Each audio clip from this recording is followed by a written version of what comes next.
in. Dan Webster, Florida, I understand that your name is being bannered about. It was the last time as well as a possible replacement for Speaker Boehner. Will you seek that office? I will. You will? I will.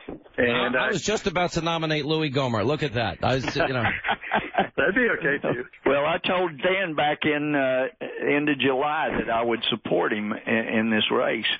And, his conservative review record is not, voting record is not as conservative as mine, but he's an honest, honorable man. And with what he did as the first Speaker of the House in Florida, empowering the Republican majority to make big, bold changes in government, I think he would be a fantastic addition to the leadership. It sounds like a second there, Congressman Webster. But let me ask you this question, somewhat hypothetically, somewhat in the rearview mirror. But if you were the Speaker and in 2014 Republicans were running on the idea that they'd stop illegal, unconstitutional executive amnesty, would you have, A, passed the Cromnibus and hold back funding for the Department of Homeland Security?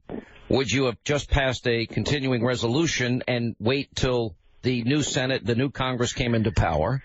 And how would you have stopped what was the main campaign promise from happening? How would you have stopped the president's illegal amnesty? Well, here's where we are. The beauty of what I would like to do is base things on principle, not on power, so that a few people now make all the decisions. That's what I call a power-based system. Far better to have principle-based, which the real key there was an amendment that 60 members had. They came to the Rules Committee and they were denied the opportunity of offering it. Many of them said, if you'll just let us offer this amendment, we'll vote for the bill. They didn't even let them offer it. That's what I am against, is that we should have a process by which every member has the opportunity to offer their amendments and go out and get the votes and make them happen, as opposed to what a power basis says, okay, we'll tell you which amendments get to be offered. We'll tell you how long you get to debate, as opposed to using the rules which say everybody gets an opportunity. And to me, that is the key for many, many of these situations, and it's the key for unifying our conference.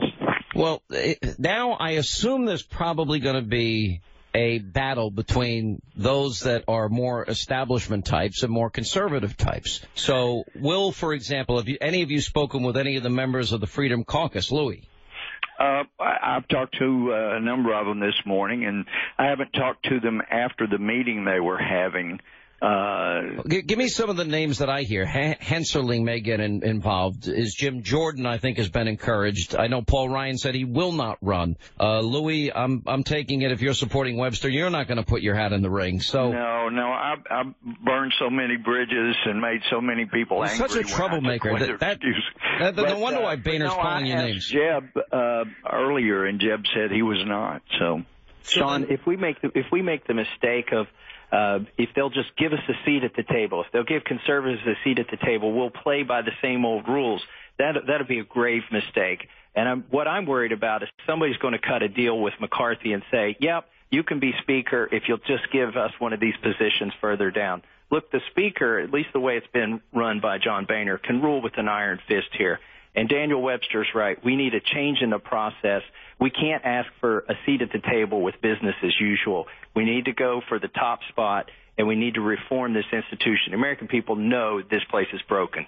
Yeah, Sean, in that comment about the seat at the table, that's what we heard from groups like the American Medical Association and others about Obamacare. Look, we wanted to make sure we had a seat at the table, and I said, not when you're on the menu. You don't want a seat at that table.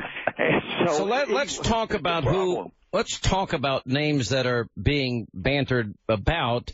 But you know, is Darrell Issa going to jump in? Is McCarthy going to jump in? Who's jumping in? Well, I would think McCarthy is. What about Yule's camp? Is he going to jump in? Moving up. Yeah, I think the people who are in the positions they are will try to move up one slot. I mean, that's just the way it works. So they're in. Do you see any difference between McCarthy and Boehner? Well, I think they have different personalities, but I don't think they have any other ideas about the process other than keeping it just the way it is. Do you agree with that, Mr. Massey? Yeah, I agree with Daniel here. we're not looking for a benevolent dictator. We're not looking for a dictator. What we want is somebody who lets the House work its will and doesn't threaten to take away your voting privileges or your committee assignments if you don't vote the will of the House. Hoping